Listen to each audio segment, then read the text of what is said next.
சட்டமன்றத்தில் தனி தீர்மானம் நிறைவேற்றப்பட்டோம், நடுவர் மன்றம் அமைக்கணும்னு ஒரு மனதாக அனைத்து கட்சிகளும் தீர்மானம் நிறைவேற்றின பிறகும் முதலமைச்சர் பிரதமரை சந்திக்கலன்னு குற்றச்சாட்டு வைக்கப்படுது தொடர்ச்சியாக. அதான் நாங்கள் அதான சொல்றோம். அதாவது நாங்கள் தொடர்ந்து என்ன வலியுறுத்துறோம்னா, நீங்கள் சட்டமன்றத்தில் இருக்கக்கூடிய அரசியல் கட்சிகளை மட்டும் சட்டமன்றத்தில் தீர்மானம் நிறைவேற்றினால் போதாது.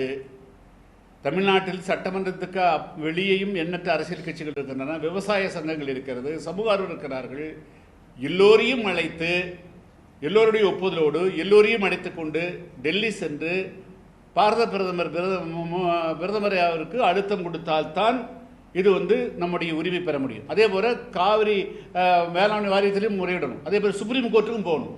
ஸோ எல்லா வழிகளிலும் நாம் தாக்குதல் தொடுத்தா தான் தமிழ்நாட்டுடைய உரிமையை பெற முடியுமே தவிர கையை கட்டி கொண்டு வாயை போத்தி கொண்டு மௌனம் சாய்த்தால் மௌனசாமியாராக இருந்தால் நிச்சயமாக தமிழ்நாட்டு மக்களுக்கு உரிமை வராது.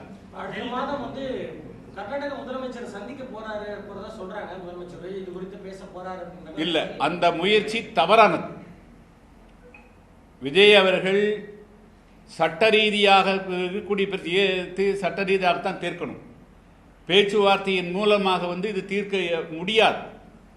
இது மிகப்பெரிய அளவு தொடர்ந்து பேச்சுவார்த்தை தோல்வியானால் முதலமைச்சரே பேசியாச்சுன்னு சொன்னால் அப்போ அதுக்கு பிறகு தமிழ்நாட்டினுடைய உரிமை பறிபோய்விடும். அதனால எந்த காரணத்தை கொண்டும் தமிழ்நாடு முதலமைச்சர் அவர்கள் கர்நாடகம் சென்று கர்நாடகத்தினுடைய முதலமைச்சரை, அது மேகதாது அணைக்கட்டுக்காக போனாலும் சரி, காவிரி நீரை பெறுவதாக போனாலும் சரி, இரண்டுமே தவறானது.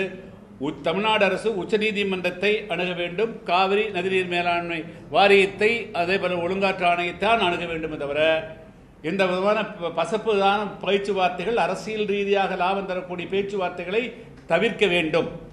அரசியல் கொள்கை ரீதியாகவே எதிரெதிரே இருக்கக்கூடிய காங்கிரஸ், பாஜக உள்ளிட்ட மத்திய அமைச்சர்களை நேற்று கூட அனைத்து கட்சி கூட்டமாக டெல்லியில கூட்டியிருக்காங்க. இது தொடர்ச்சியாக மேகதாது அணைக்கட்டு தொடர்பாக மத்திய அரசுக்கு அவங்க மறுத்து கொடுக்க தயாராயிட்டாங்க. இன்னொரு பக்கம் குறுவை சாகுபடி போயிட்டு போச்சு. இவங்க எந்த நடவடிக்கை எடுக்க மாட்டாங்க, மேலாண்மை ஆணையத்தை அணுகல, உச்சநீதிமன்றத்தை அணுகல, என்ன எதற்காக இவ்வளவு தாமதப்படுத்த நினைக்கிறீங்க? இல்ல, அவங்க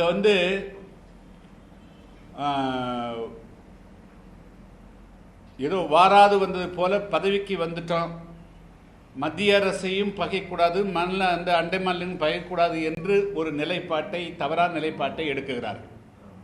அது தவறான. தமிழ்நாட்டு மக்கள் உங்களுக்கு வாக்களிச்சிருக்கிறாங்களோ, ஆட்சி கொண்டு வந்திருக்கிறாங்க அப்படின்னா, கடந்த ஆட்சியில் இருந்தவர்கள் கூட நீங்கள் வேகமாக செயல்படுவீர்கள், நீங்கள் இன்னும் உக்கிரமாக செயல்படுவீர்கள்.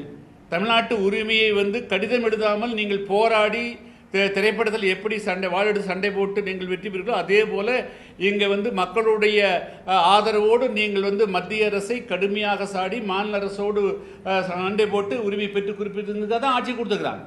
அப்போ நீங்கள் அதை செய்யணும் இல்லை, ப்ராக்டிக்கலாக செய்யணும் இல்லை. உங்களுக்கு அதுக்காக தான் உங்களை உட்கார வச்சிருக்கிறாங்க.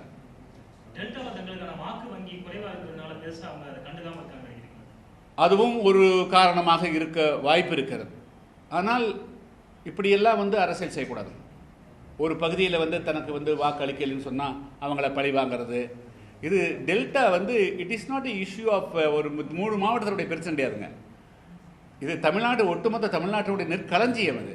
அதனால் அங்கே நம்மளுக்கு சட்டமன்ற உறுப்பினர் இல்லை என்பதற்காக அவர் அதை புறக்கணிச்சார்னா அது மிகப்பெரிய தவறாக போயிடும். அது கிளையிலே அடிமரத்தை வெட்டுவதற்கு சமமாக போயிடும்.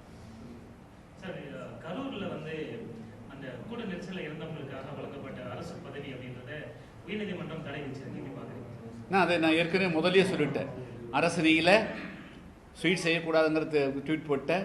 அது அப்படி தான் பண்ண முடியும். அது தவறான நடைமுறையை எப்படி உயர்நீதிமன்றம் ஏற்றுக்கும், அது உச்சநீதிமன்றம் போனால் ஏற்றுக்காது. தவறான நடைமுறைகளை இந்த அரசு செய்யக்கூடாது. இந்த அரசு வந்ததுலேருந்து ஒரு செயல் கூட ஒரு சக்ஸஸாக செய்யலை. நீங்கள் அப்பாயின்மெண்ட், செயலாளர் அப்பாயின்மெண்ட் பண்ணுறீங்க, அடுத்த நாள் வாபஸ் பண்ணணும் வச்சுங்களா. எல்லா விஷயத்திலுமே ஆழ்ந்து திங்க் பண்ணுறதுக்கு முடியல, அல்லது நல்லவர்கள் ஆலோசனை பெறக்கூடிய, நல்ல பக்கத்தில் ஆலோசனை சொல்லக்கூடியவர்களும் பக்கத்தில் ஆள் இல்லை. ஸோ அதனுடைய விளைவாக எடுக்கக்கூடிய முடிவுகள் எல்லாமே தோல்வியில் முடிகிறது.